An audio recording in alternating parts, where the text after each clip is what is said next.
India জোটের মুখ হিসেবে জোরালো হচ্ছে তৃণমূল নেত্রী মমতা বন্দ্যোপাধ্যায়ের নাম। শরদ পাওয়ার, সঞ্জয় রাউতের পর লালু প্রসাদের মুখেও মমতা বন্দ্যোপাধ্যায়ের নাম। চাপ বাড়ছে রাহুল গান্ধী এবং কংগ্রেসের। সংসদের শীতকালীন অধিবেশনে আদানি ইস্যুতে ইন্ডিয়া জোটের সঙ্গে দূরত্ব বজায় রেখেছে তৃণমূল কংগ্রেস ও সমাজবাদী পার্টি। এদিকে আগামী বছর দিল্লির বিধানসভা নির্বাচনের আগে এবার আপ ও কংগ্রেসের সঙ্গে জোট করতে রাজি নয় বলে জানিয়ে দিয়েছে।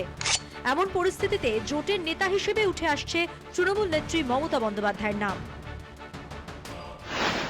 জোটের নেত্রী মমতা বন্দ্যোপাধ্যায়কে ইন্ডিয়া জোটের নেত্রী করার বিষয়ে সহযোগী দলগুলি তৃণমূল সুপ্রিমোকে সমর্থন জানিয়েছে। এনসিপি নেতা শরদ পাওয়ার মমতা বন্দ্যোপাধ্যায়ের নেতৃত্বের ক্ষমতাকে ইতিমধ্যে স্বীকৃতি দিয়েছেন।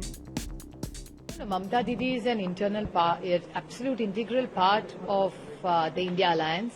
She's one of the tall leaders of India. And in a vibrant democracy, there's a very big role and responsibility for the opposition. So clearly, if she wishes to take more responsibility, we'd be overjoyed. মঙ্গলবার RJD প্রধান লালু প্রসাদ যাদব পশ্চিমবঙ্গের মুখ্যমন্ত্রী মমতা বন্দ্যোপাধ্যায়কে India জোটের নেতৃত্বে চেয়েছেন। नेतृत्व मांग रही है इंडिया गठबंधन का कि हमको नेतृत्व दे दीजिए। ठीक है, दे देना चाहिए, हम सहमत। लेकिन कांग्रेस उसकी आपत्ति जता रही है लालू जी। कांग्रेस के जताने শিবসেনা নেতা সঞ্জয় রাউতও মমতার নেতৃত্বকে সমর্থন জানিয়ে বলেছেন, মমতা বন্দ্যোপাধ্যায়কে ইন্ডিয়া জোটের মূল অংশীদার হিসেবে দেখতে চাই আমরা। ইন্ডিয়া জোটে রাহুল ক্ষোভ।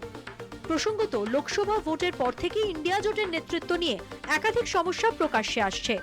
লোকসভা নির্বাচনে কংগ্রেস নিজের অবস্থান কিছুটা শক্তিশালী করেছিল, তবু হরিয়ানা ও মহারাষ্ট্র নির্বাচনে প্রশ্নের মুখে রাহুল গান্ধীর ভূমিকা, যার ফলে ইন্ডিয়া জোটের নেতৃত্ব নিয়ে প্রশ্ন উঠতে শুরু করেছে। মমতা বন্দ্যোপাধ্যায় ইন্ডিয়া জোট নিয়ে আগেই বলেছিলেন, যদি আমাকে সুযোগ দেওয়া হয় তবে আমি নিশ্চিতভাবে এর সুষ্ঠু পরিচালনা নিশ্চিত করব।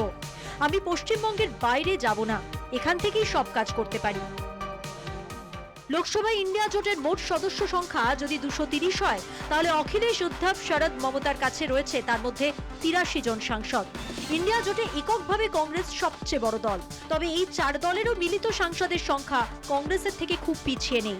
স্বভাবতই জোটের নেতৃত্বের হ্রাস এই পরিস্থিতিতে কংগ্রেসের জন্য ধরে রাখা যথেষ্ট চ্যালেঞ্জের। বিশেষত মহারাষ্ট্রে কংগ্রেসের সঙ্গী উদ্ধবের শিবসেনা এবং শরদের এনসিপি অভিযোগ করছে রাহুলের ভুলের জন্যই ভরাডুবি হয়েছে। কলকাতা টিভি। নির্বাচনে ভরাডুবির পর ব্যাকফুটে কংগ্রেস, জোটে কোণঠাসা রাহুল। জোটের নেতা হিসেবে এগিয়ে মমতা, ইন্ডিয়া জোটের হ্রাস কি তবে এবার তৃণমূলের হাতে?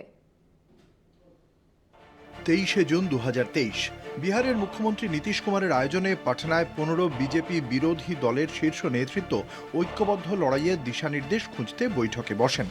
17 জুলাই বেঙ্গালুরুর বৈঠকে জোটের নামকরণ হয় Indian national development inclusive alliance. সেই সঙ্গেই কার্যত মুছে যায় কংগ্রেস নেতৃত্বাধীন ইউপিএ জোটের অস্তিত্ব।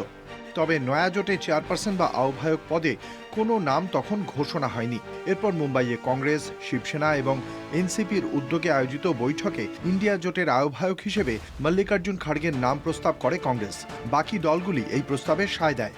19 ডিসেম্বর 2023 দিল্লির কনস্টিটিউশন ক্লাবে ইন্ডিয়া জোটের চতুর্থ বৈঠক। জোট শরিকদের আসন সমঝোতা নিয়ে আলোচনা হয়। 70% আসনে একের বিরুদ্ধে এক লড়াইয়ের দাবি তোলে তৃণমূল। সুর মেলায় বাকি শরিক দলগুলি। 2024 জানুয়ারিতে এক ভার্চুয়াল বৈঠকে ইন্ডিয়া জোটের চেয়ারপারসন করা হয় কংগ্রেস সভাপতি মল্লিকার্জুন খাড়গেকে। সেই ভার্চুয়াল বৈঠকে যোগ দেয়নি তৃণমূল কংগ্রেস। তবে জোটের আগের বৈঠকে তৃণমূল সুপ্রিমো মমতা ব্যানার্জি খাড়গেকে বিরোধীদের প্রধানমন্ত্রী পদপ্রার্থী হিসেবে ঘোষণার প্রস্তাব দিয়েছিলেন, যদিও বিহারের মুখ্যমন্ত্রী নীতিশ কুমারের নামই সবচেয়ে বেশি আলোচনায় ছিল এই বৈঠকে। এরপর আসন রফা নিয়ে ডামাডোল শুরু হয় ইন্ডিয়া জোটে। তৃণমূল ও বাংলায় কংগ্রেসকে 2টির বেশি আসন ছাড়তে রাজি হয় না। আসন ভাগাভাগি নিয়ে স্পষ্ট হয় কংগ্রেস তৃণমূল দূরত্ব। 2024 নির্বাচনের পর ইন্ডিয়ার বিপদ হয়ে আসেন নীতিশ। বিহারের প্রবীণ নেতা পাল্টি খেয়ে ক্ষমতার মসনদে বসায় বিজেপি নেতৃত্বাধীন এনডিএ জোটকে। নরেন্দ্র মোদীর বিরুদ্ধে 2024 সালের লোকসভা ভোটে জোট গঠন করতে সবচেয়ে বেশি উদ্যোগী ছিলেন নীতিশ।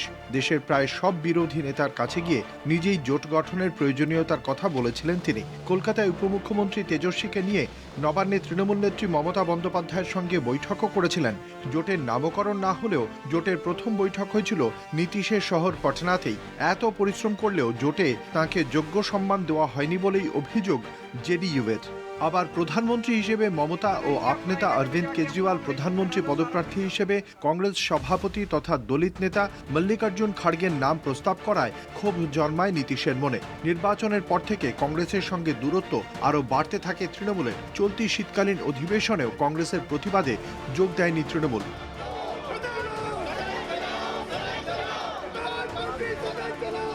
জোটের নেত্রী হিসেবে মমতা বন্দ্যোপাধ্যায়ের নাম জোরালো হওয়ার পর বুধবার বিজেপির সঙ্গে কংগ্রেসকেও একযোগে আক্রমণ করেন তৃণমূল সাংসদ কল্যাণ বন্দ্যোপাধ্যায়।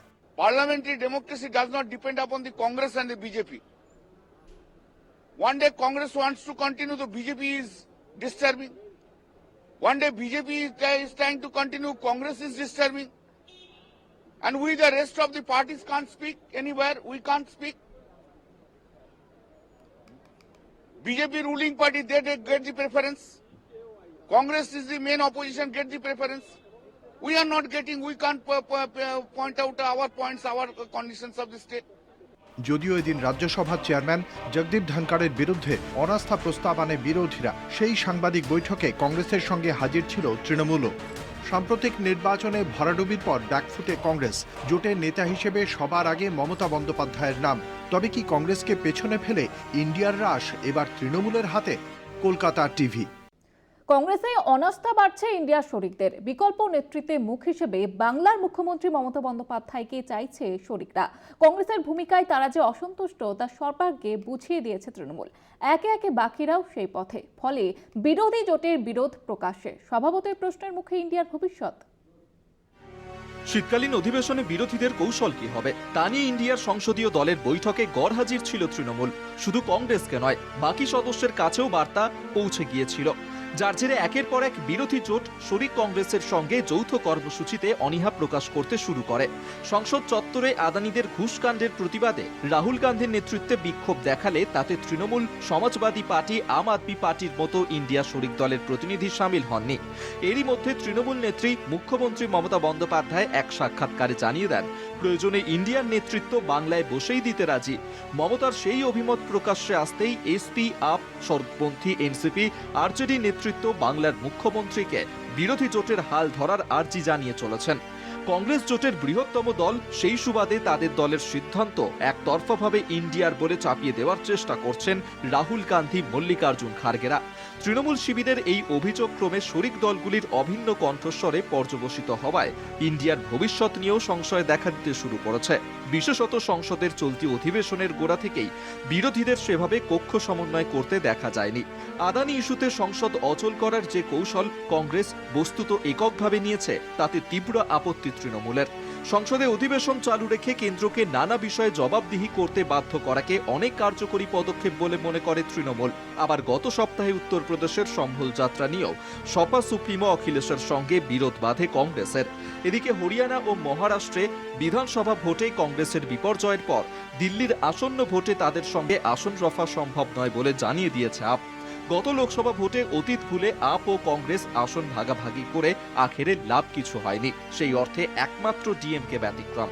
বাকি শরিকদের সঙ্গে কংগ্রেসের সম্পর্ক আদৌ মসৃণ নয়। উদ্ভূত পরিস্থিতি নিয়ে অবশ্য কংগ্রেসের তরফে কোনো প্রতিক্রিয়া ব্যক্ত করেনি। কিন্তু নেতৃত্বের প্রতি এহেন অনাস্থা শেষ পর্যন্ত ইন্ডিয়াকে অটুট রাখতে পারবে কিনা এখন সেটাই দেখার। কলকাতা টিভি।